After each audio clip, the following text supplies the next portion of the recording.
Bonjour, qui êtes-vous? Alors, je suis Shaban Chamé, enchanté. Moi, je m'appelle Florent. Mon pseudonyme dans le jeu, c'est Lloyd. D'accord, c'est quoi votre jeu préféré? Jeux vidéo, jeux TCG. Jeu de plateau. Moi, je suis plutôt jeu de rôle, mais Alors jeu de rôle, c'est parfait. moi, je fais du Vampire, du Conspiracy X. Et toi? Alors, je joue pas mal aux jeux de plateau, jeux de cartes. Et ton jeu du moment là, celui que t'aimes bien? Celui que j'aime bien en ce moment, Cyclade, qui Ok. est un risque en plus stratégique. Un jeu français, Bruno Feduti. Voilà. Parfait. Alors c'est quoi exactement Munga? Parce que vous êtes à la fête de jeu pour nous présenter Munga. Est-ce que vous arrivez à nous expliquer le concept un petit peu? Alors, moi, je suis venu en visiteur. J'ai été invité par Florent, qui est en fait un de nos joueurs de Munga. Moi, je suis le créateur du jeu. Et donc, c'est un jeu qui se joue avec des cartes à collectionner, qui est parti du mobile et qui va vers le jeu physique. Donc mobile, téléphone portable. Mobile, téléphone portable, sur internet. Et ça va un petit peu maintenant vers le jeu de plateau, donc ça fait l'effet inverse des autres jeux. Et puis, donc j'ai été invité par Florent ici, car il a organisé une rencontre avec les meilleurs joueurs de la communauté de Munga. Parce que non seulement c'est un jeu de cartes, mais il y a aussi toute une communauté derrière. En ce moment, tu m'avais dit, il y a quoi? Il y a une dizaine de personnes qui travaillent. Et encore, il faut compter là-dedans toutes les personnes qui s'occupent de relations. Parce que la communauté devient de plus en plus grande. Il faut des personnes qui parlent anglais. Il y a des personnes au Japon, je crois. Voilà. Donc il y a une communauté japonaise qui commence à s'accroître. Et puis je voulais marquer le coup pour les 20e anniversaires, d'organiser un petit truc ici, un petit tournoi sympa. Ok, donc on va parler un peu du jeu. Donc c'est un jeu suisse, c'est ça ou pas du tout? Alors oui, c'est suisse, on est basé à Genève. Et puis comme il l'a dit, on a le jeu en français, en anglais et en japonais. Donc vu que c'est un jeu sur internet, du coup on a une communauté qui vient de partout. C'est un jeu qui s'adresse à qui? Alors c'est notre plus grand public, on va dire, c'est les 15-35 ans. On a beaucoup de gens qui ont déjà joué à d'autres jeux de cartes comme Magic ou Yu-Gi-Oh! Et souvent qui sont un petit peu plus âgés, qui ont un peu moins le temps de jouer à des jeux qui prennent beaucoup de temps.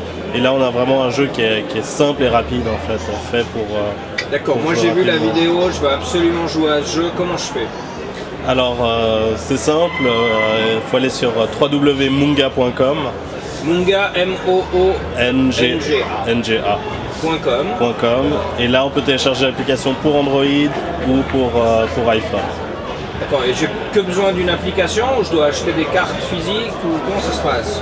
Alors l'application est gratuite, elle se télécharge gratuitement. Et puis il y a possibilité de gagner des cartes dans l'application sans payer. Et il y a aussi la possibilité d'acheter des packs de cartes supplémentaires. Le jeu physique n'est pas encore sorti, donc là on l'expérimente un petit peu avec nos joueurs. Et puis dans l'avenir il sortira probablement à commander dans vos magasins. On a parlé du plus gros public, mais est-ce que les enfants peuvent jouer? Est-ce que les personnes âgées peuvent jouer? Ou bien c'est vraiment ciblé 15-35 ans? Je dirais qu'il faut quand même une connaissance de la stratégie. On ne peut pas donner ce jeu à des personnes de 8 ans, parce qu'il y a de la stratégie à faire, il y a des coups de bluff. Le timer, stratégie, ok. C'est des combats? On peut dire ça comme ça. Ouais, c'est des combats. C'est des combats. Sur 4 tours, il y a un timer, donc le temps de réflexion doit être assez rapide. Ouais. Donc une personne qui prend le temps de réfléchir trop lentement, qui n'a pas les réflexes de jouer habituellement à des jeux de stratégie, à mon avis sera un peu pénalisée. Et c'est combien de joueurs? C'est 2 joueurs pour l'instant, c'est 1 contre 1. D'accord. Mais rien n'empêche de créer des nouvelles règles derrière sur le support physique, ça nous permet de faire d'autres choses. Encore quelques questions, combien ça coûte? C'est gratuit l'application et puis après il y a quelque chose qui coûte ou... Alors comme pour les jeux réels qui existent comme Pokémon, Yu-Gi-Oh! Et autres, on a la possibilité d'acheter des cartes virtuelles dans l'application. Donc sur Apple, dépenser 1 franc pour avoir 4 cartes aléatoires. D'accord. Donc ça c'est le prix. Donc l'année prochaine, on aura un tournoi de Munga à la fête du jeu ou pas du tout? Probablement, oui.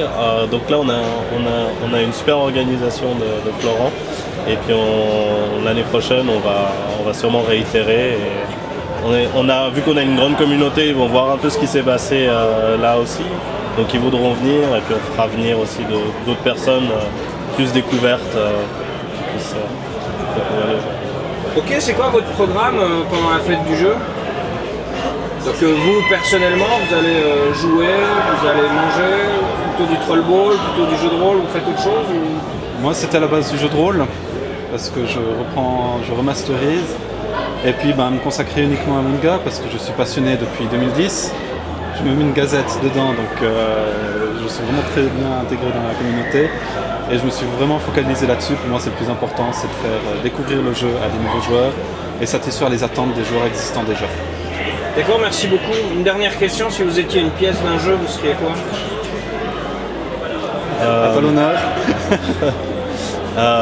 L'arène aux échecs qui permet d'avoir des horizons, d'aller dans toutes les directions en fait, de manière très libre. L'arène et Un des 20. un des... Merci beaucoup. Merci. Merci.